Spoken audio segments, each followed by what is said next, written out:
ताई, आशा भोसलेंचं निधन झालं, आपण देखील त्या ठिकाणी जाऊन आलात, काय त्यांच्यासोबतची आपल्या आठवणी?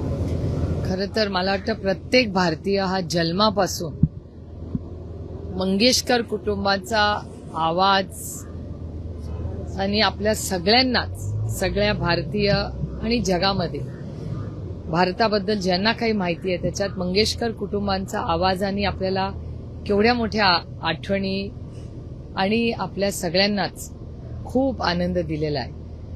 मला अजूनही तो दिवस आठवतो, लता दिदी गेलेला आणि आज आशाताईही गेल्या. हे खूप मोठं योगदान त्यांच्या कुटुंबाचं राहिलेलं आहे आणि प्रत्येक आपल्या आनंदात किंवा सुखदुःखात त्या सगळ्यांची ती गाणी, ते अनुभव हे नेहमीच मनाला स्पर्श करणारे राहिलेले आहेत. आणि आशाताईंचा स्वभाव, त्यांचा उत्साह, म्हणजे आदरणीय पवारसाहेबांनी, मी आशाताईंना एक 6 महिन्यापूर्वीच एका कार्यक्रमात आम्ही भेटलो होतो आणि आशाताई भेटल्या की समजायचं की पुढचा अर्धा एक तास गप्पा गोष्टी हाशा. एक कधीही आशाताईंना भेटलं की नेहमी उत्साह वाढण्याचंच काम असायचं त्याच्यात, म्हणजे आपली बॅटरी चार्ज व्हायचं काम त्या करायच्या आणि वयाचा कधी त्यांचा विषयच आला नाही. शी वॉज टाइमलेस ॲब्सोल्युटली. आणि त्या आपल्यात नाहीत, हे आयुष्यभर, पण त्यांचा आवाज आणि ह्या गोड आठवणी आणि त्यांचा जो उत्साह आहे. आजही मी त्यांचं दर्शन जेव्हा गेले तेव्हा असं वाटलं होतं की आशाताई उठतील आणि काहीतरी म्हणतील आणि एक मोठा आशा तिथे होईल.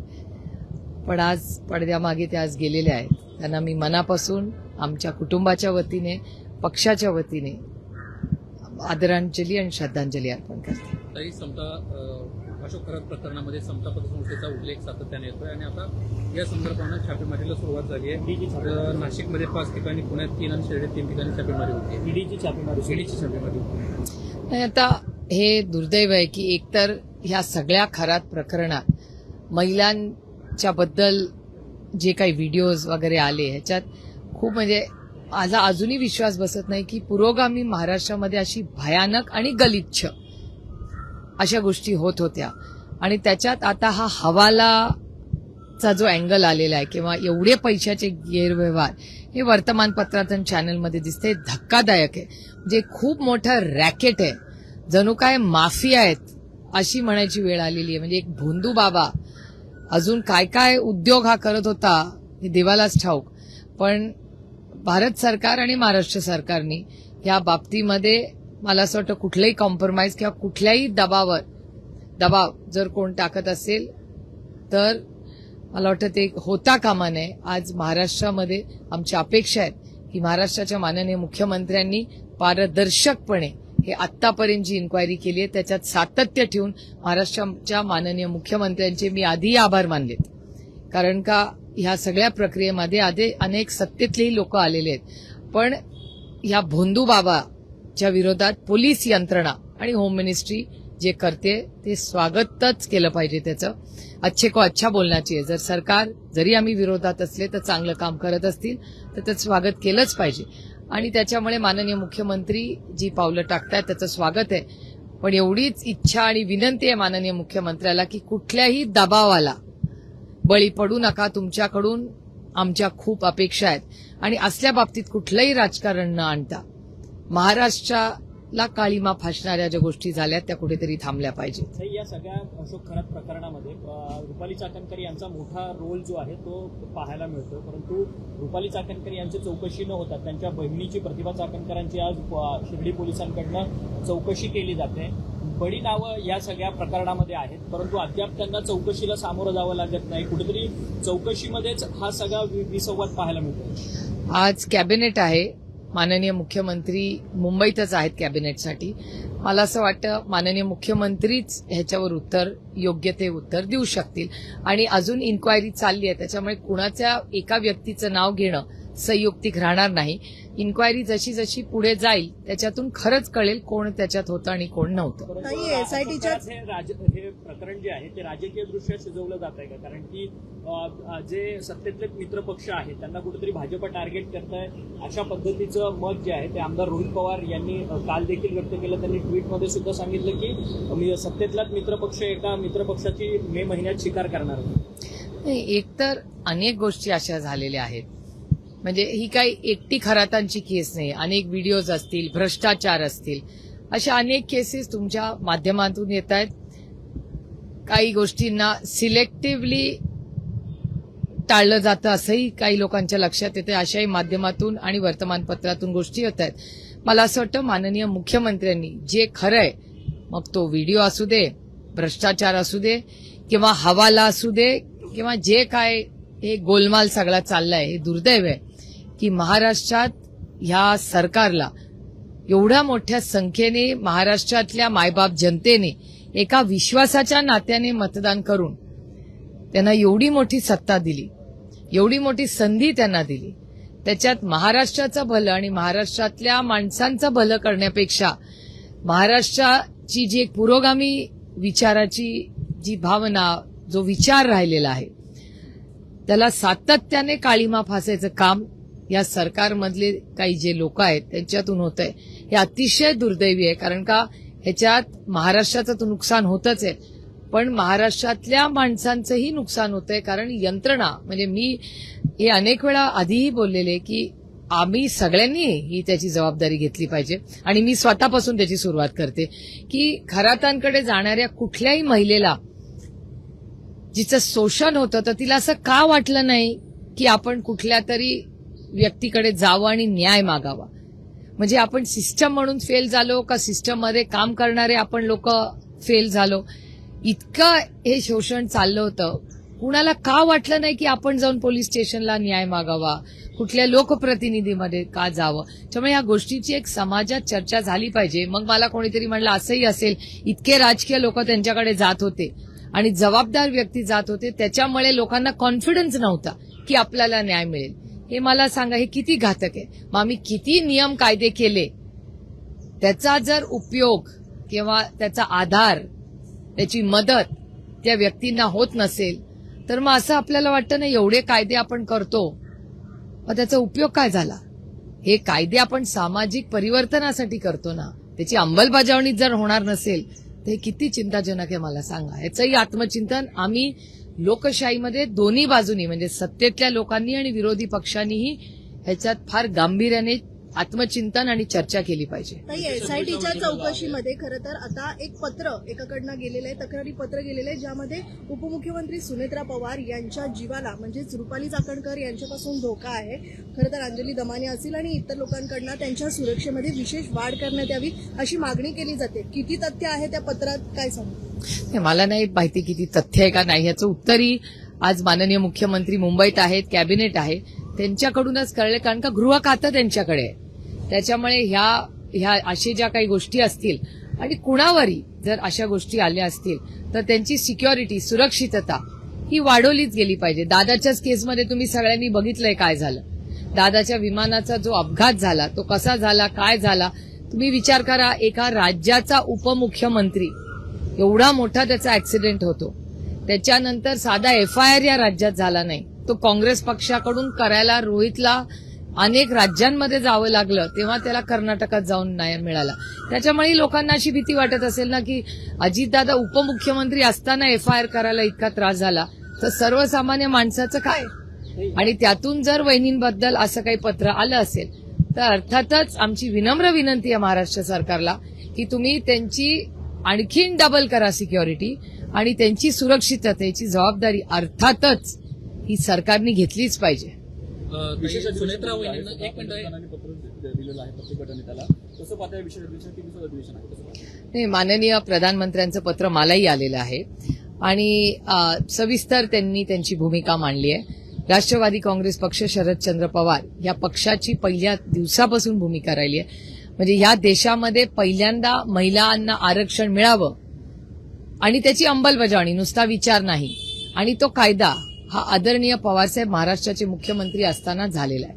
त्या 33%चा 50% ही महाविकास आघाडी, तेव्हा काँग्रेस, खरं तर तेव्हा काँग्रेस राष्ट्रवादी काँग्रेस पक्षाचं सरकार होतं, त्या काळात झालेला आहे.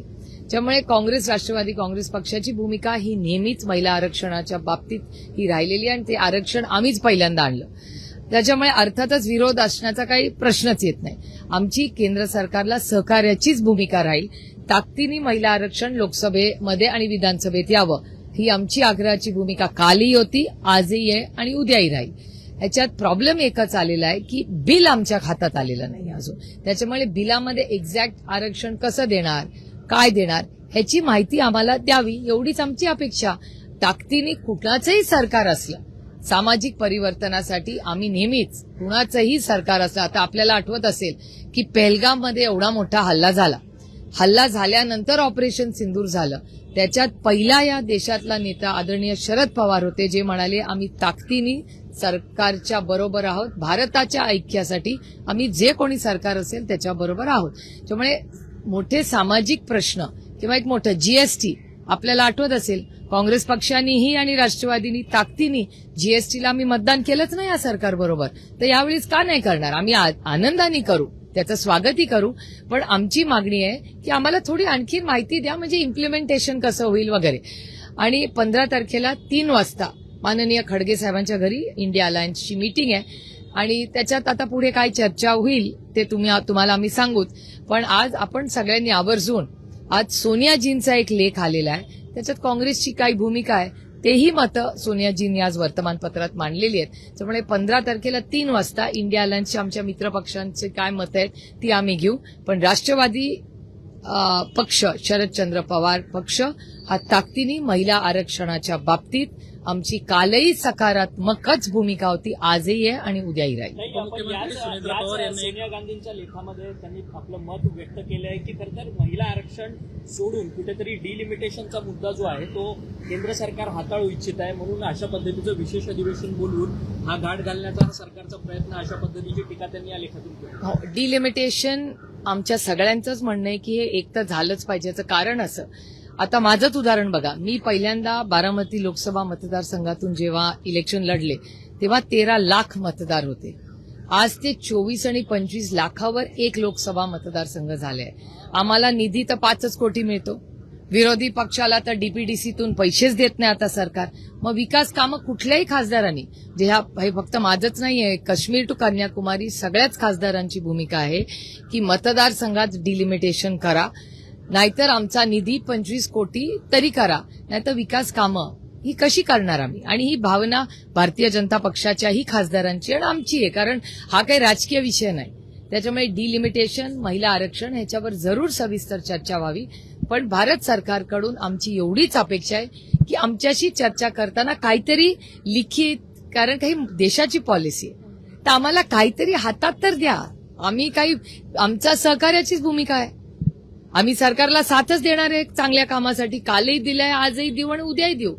जे भारताच्या हिताची कामं असतील, भारताच्या ऐक्यासाठी असतील आणि सामाजिक परिवर्तनासाठी असतील, त्यावेळीच आम्ही सगळेच, काँग्रेस पक्षानेही ऑपरेशन सिंदूरमध्ये ताकदीने भारत सरकार बरोबर उभी राहिलेली आहे. हे वास्तव आहे या महाराष्ट्राच्या आणि भारताच्या राजकारणाचं आणि समाजकारणाचं. ताई, सुनेत्रा पवारांना एक पुणे महापालिकेला पत्र लिहिलेलं आहे. त्या पुणे महापालिकेची तक्रार करणारं पत्र मुख्यमंत्र्यांना लिहिलेलं आहे.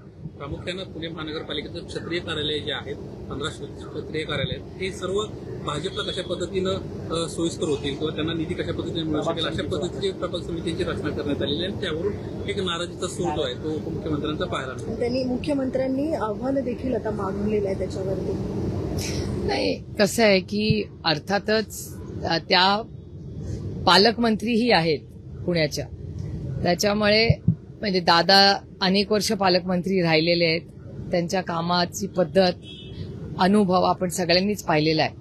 आणि वहिनींनी जर माननीय मुख्यमंत्र्यांना ही गोष्ट लिहिली असेल तर मी त्याचं मनापासून स्वागत करते. आणि त्यातून पुण्यावर जो अन्याय होतोय, कारण का आमच्याही लोकसभा मतदारसंघात मी आपल्याला आधीच म्हणले, डीपीडीसीमध्ये आम्हाला आधीसारखा निधी आता येत नाही, ना मला येतो ना अमोल दादांना येतो. त्याच्यामुळे अर्थातच ह्या पुण्यामध्ये जो अन्याय होतोय तो कुठेतरी थांबला पाहिजे. ही लोकशाही पद्धतीने आम्ही सगळे निवडून आलेले आहेत आणि आम्ही काय आमच्या घरच्या कामासाठी पैसे मागत नाहीये. तो रस्ता काय आमच्या घरावरून जाणार नाही. ज्या लोकांची लोकप्रतिनिधी म्हणून आम्ही काम करतो त्यांच्यासाठीच हा निधी येतो ना. त्याच्यामुळे त्याच्यात हे राजकारण आणणं किंवा पक्षपात आणणं हे दुर्दैवी आहे. आणि मित्रपक्षांचा अनुभव हा भारतीय जनता पक्षाचा आणि त्यांचा मित्रपक्षाचे असे अनेक गोष्टी मला कानावर दिल्लीतही येतात, इथेही येतात. कदाचित त्याच्यात सत्य असेल असं दिसायला लागलंय असं मला वाटतं. म्हणजे शक्यता नाकारता येत नाही ती. बारामतीच्या पोटनिवडणुकीची घोषणा झाली. आता खरं तर अजित पवार नाही आहेत, परंतु अजित पवार आता उपमुख्यमंत्री सुनेत्रा पवार लढतात. तुम्ही त्यांच्या प्रचाराला वगैरे जाणार आहात का? कारण की रोहित पवार यांनी अगोदरच सांगितलं की मी त्यांच्या प्रचाराला जाणार आहे. नाही, एक तर मला काही कुणाचा फोनही आलेला नाही किंवा काही म्हणजे त्यांच्या त्या युतीकडून मला काही फोन आलेला नाही. आणि जो काही प्रचाराचा निर्णय होईल तो आम्ही महाविकास आघाडी म्हणून घेऊ. गेलो तर अर्थातच एक नातं म्हणून रोहित जाणारच असेल, पण आम्ही म्हणजे मी काँग्रेस आणि उद्धवजींची शिवसेना जे काय आम्ही करू आम्ही तिघं मिळून करू. आणि त्याच्यामुळे काय, आणि कसं आहे, आम्हाला काही त्यांनी आमंत्रण दिलेलं नाही किंवा प्रचाराला या असं काही कुणाचा मला तरी फोन आलेला नाही, त्याच्यामुळे प्रश्नच येत नाही. काल प्रचाराचा शुभारंभ सुनेत्रा पवारांनी केला. त्या सगळ्या सभेमध्ये आदिती तटकरे यांनी भाषण दिलं. आदिती तटकरेंनी एक इच्छा व्यक्त केली की दादांची इच्छा होती की दादांनी मुख्यमंत्री या राज्याचं बनावं, परंतु आता ते उरलेलं स्वप्न काकी पूर्ण करतील अशा पद्धतीचं वक्तव्य त्यांच्याकडनं व्यक्त केलेलं आहे. आदिती तटकरेंनी केलेली भावना ही फार उत्तम, त्यांनी जी भावना व्यक्त केली मी त्याचं मनापासून स्वागत करते. आणि बारामतीतून आदरणीय पवारसाहेब 4 वेळा मुख्यमंत्री झाले, त्या मतदारसंघाचा एक मान आहे. दादा 6 वेळा उपमुख्यमंत्री झाला, त्याच मतदारसंघाला जर पुन्हा एकदा मुख्यमंत्री पदाचा मान मिळत असेल तर अर्थातच आनंद आहे आणि स्वागतच आहे. त्याच्यामुळे आदिती तटकरेंनी जी भावना मांडली आहे ही फार सुंदर आहे, मी त्याचं मनापासून स्वागत करते. शेवटचा प्रश्न, जळगावमध्ये खरं तर केवायसी करणाऱ्या महिलांना खरं तर केवायसी केंद्रातल्या पुरुष ऑपरेटरकडनं शरीर सुखाची मागणी करण्यात आली. अत्यंत गंभीर ही अशी घटना आहे. महिलांच्या बाबतीत हे राज्य सजग नाही. हे दुर्दैव आहे आणि मी माननीय मुख्यमंत्र्यांना याच्यावर पत्रही लवकर लिहिणार आहे की महाराष्ट्रामध्ये ह्या सगळ्या घटना वाढत चालल्या आहेत का? म्हणजे वर्दीची भीती, ज्या पोलिसांचा सार्थ अभिमान आपल्याला सगळ्यांनाच आहे आणि हा अभिमान असताना मला म्हणजे तो प्रेमाचा आदर आहे, तर त्या पोलीस आणि यंत्रणेची भीतीच राहिली नाही का असं कधी कधी मला वाटायला लागलं. हे खरात प्रकरण असेल किंवा रोज किंवा एक दिवस आड तुमच्या चॅनलवर त्यांच्या सत्तेचा असेल, पदाचा गैरवापर करून महिलांचं जे शोषण होत आहे ते वाढलेलं दिसतंय तुमच्या आणि माझ्या महाराष्ट्रात. हा पुरोगामी महाराष्ट्र आहे, छत्रपतींचा महाराष्ट्र आहे, शाहू फुले आंबेडकरांचा महाराष्ट्र आहे, अतिशय चांगले संस्कार झालेलं हे राज्य आहे. त्यामुळे आपल्या राज्यामध्ये, आपल्या महाराष्ट्रामध्ये या घटना वाढतायत, हे धक्कादायक आहे, चिंताजनक आहे. आणि महाराष्ट्राच्या माननीय मुख्यमंत्र्यांनी मी विनंती करते की याबद्दल त्यांनी एक स्ट्रॉंग ऍक्शन घेऊन झिरो टॉलरन्स हा मेसेज हा वरपासून शेवटच्या माणसापर्यंत गेला पाहिजे की महाराष्ट्रामध्ये असल्या गोष्टी सहन केल्या जाणार नाहीत. एखादी कंप्लेन अशी आली तर तातडीने फास्ट ट्रॅक कोर्टमधून त्याच्यावर ऍक्शन घेतली जाईल. हा मेसेज हा गेला पाहिजे आणि तो 6व्या मजल्यावरनं जाणं गरजेचं आहे. आता शरद पवारांनी एका वृत्तपत्रात लेख लिहिलेला होता आणि सांगितलेलं होतं की खरं तर धर्मांध शक्ती जी आहे ती राजकारणात मोठ्या प्रमाणात बळावलेली आहे म्हणून. त्यावरती वारकरी संप्रदायामध्ये देखील ही धर्मांध शक्ती घुसलेली आहे अशा पद्धतीचं मत त्यांनी व्यक्त केलेलं होतं. त्यावरती मात्र मुख्यमंत्र्यांनी स्पष्ट मत त्यांनी व्यक्त केलं की शरद पवार आणि वारकरी संप्रदाय यांचा काही संबंध नाहीये. शरद पवारांनी गेली अनेक वर्ष विकासाचं राजकारण केलं, परंतु वारकरी संप्रदायाशी त्यांचा संबंध नाही अशा पद्धतीचं मत जे आहे ते मुख्यमंत्री देवेंद्र फडणवीस व्यक्त करतात. तर त्यांच्या पक्षातले इतर अनेक जे नेते मंडळी आहेत ते मात्र थेट खालच्या स्तरावरती टीका जी आहे ती शरद पवारांवरती करताना पाहायला मिळते. हे बघा, आदरणीय पवार साहेब गेले 6 दशक महाराष्ट्राच्या देशाच्या सेवेत आहे. 6 दशकाचं जे करिअर त्यांचं राहिलंय त्याच्यामध्ये आदरणीय पवार साहेबांवर टीका केली की हेडलाईन होतेच. त्याच्यामुळे ठीक आहे, आणि एका सशक्त लोकशाहीमध्ये जसं आम्हाला बोलायची ताकद आहे तशी ऐकायची ताकद आहे आणि आपल्याला माहिती असतं ना आपण का आहोत. त्याच्यामुळे रामकृष्ण हरी वाजवा तुतारी.